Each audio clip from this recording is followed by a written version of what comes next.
Hi, my name is Cadence and I'm a music therapist.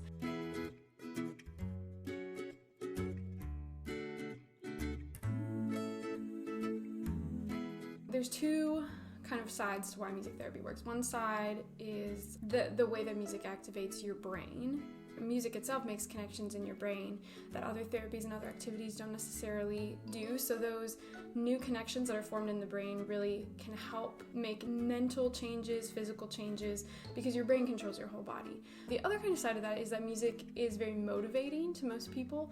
So using music in therapy can really motivate people to put in the hard work and make the changes in their lives, which is really exciting. Music therapy is using music to create change, either socially, like I said, emotionally, even physically, and academically also. So we could be working on the same things as a speech therapist, an occupational therapist, a physical therapist, by using music to work on the same goals. Music therapy covers a wide range of populations also. So you could be working in a medical setting, working with older adults. You hear a lot about music therapy and Alzheimer's, and a lot of schools, especially with special needs, young children, social skills groups, addictions, teens at risk. I mean, it can be used in a lot of settings.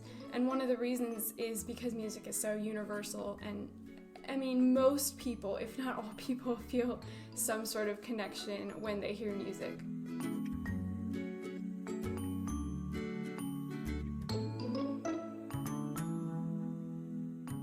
I work with children as young as 4 and adults as old as 78. And I work with them on improving their life through music. All the individuals I work with have disabilities. They have teams. The team is made up of therapists, family members, and case managers, and we all work together to come up with goals that will help the individual enhance their lives. Then I take those goals and I design music activities and interventions to work with that individual. I work with all my individuals one-on-one. Then I keep track of the progress. I take data in every session. I write their session notes. And then every 3 months, I go back through and see, what goals that they have met, where we need to push further, where they're excelling, and maybe we can challenge them a little bit more. And then we meet back with the team and discuss those changes and go from there. To give you an example, one of my individuals, I'm working on asking for things that she wants, and she is mostly nonverbal and a little echolalic, which if you don't know what that means, it's like when the person would hear you say something, like if you said, "Hello, Cadence," then instead of saying hello back to you, I would just repeat what you said. So I'd say, "Hello, Cadence," even though my name is Cadence. So she's echolalic, and so she doesn't have a lot of independent words that she'll come up with on her own. So to work on that, I decided to help her do some independent choice making. So what I'll do is I wrote a little song, and the song goes like this. It goes, "Here in music today, there's many instruments we could play. We could play piano or guitar. Oh, I want guitar." And then I'll say, "Oh," and I'll wait for her to say, "I want guitar." So she's still echoing, but then I'll start phasing things out. So in the end, what it'll look like is I'll be saying, "Okay, do you want to play guitar or piano?" And she will say, "Oh, I want piano," or "I want guitar." So it's kind of starting with the music as like a helper and a way to get them to eventually taking away the music and they're still able to have the skill.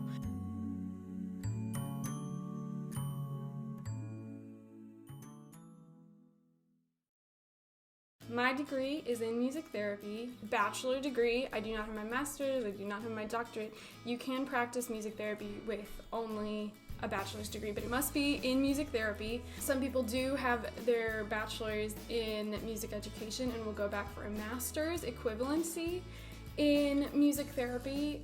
The thing about music therapy though is you do need to have very music therapy specific classes. You can't just take a bunch of general music classes and then think that you know how to do music therapy.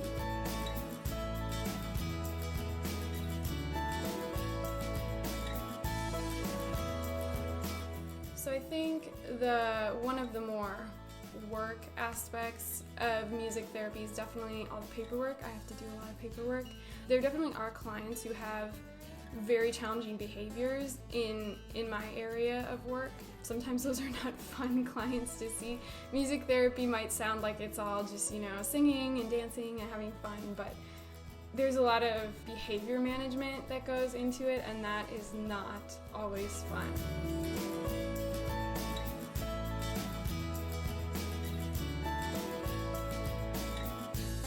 There are certainly clients who are very motivated by music and enjoy the sessions. Just being able to be with them and to see the joy that it brings them is so rewarding. Those are so much fun. It feels like, it doesn't even feel like work. It feels like I'm just playing and making music with wonderful people. And one of the other things that is very rewarding in music therapy is getting to see the change over time. So like I said, I do reports every 3 months, so I can kind of see in those 3 months, like, where did we start? Where are we now? A lot of times the parents will tell me if they're seeing changes at home, and that's huge. To be able to know that the hard work that I've put in has truly made some sort of change in their life. That's the goal.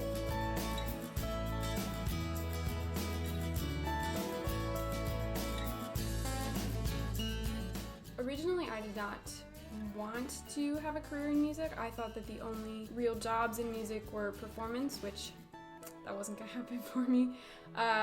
Music ed or church music, neither of which I felt that I was suited for. But what really brought me back to music was God.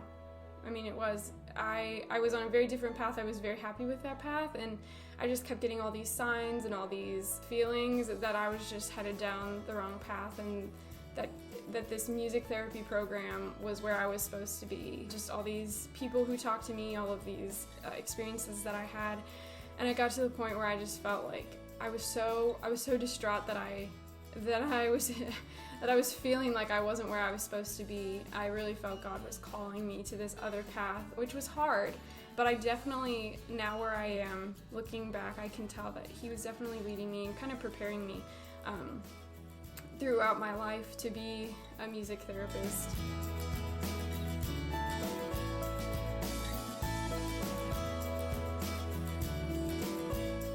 I think one of the most important things is just to listen to where you're being called, listen to where God is calling you. Like I said, I had a path I thought was right for me, and I think that would have been a fine path for me, but it definitely wasn't the place where I could be the most useful with the gifts that I have. So really look at your gifts and look into the opportunities that God is presenting you and go where He leads.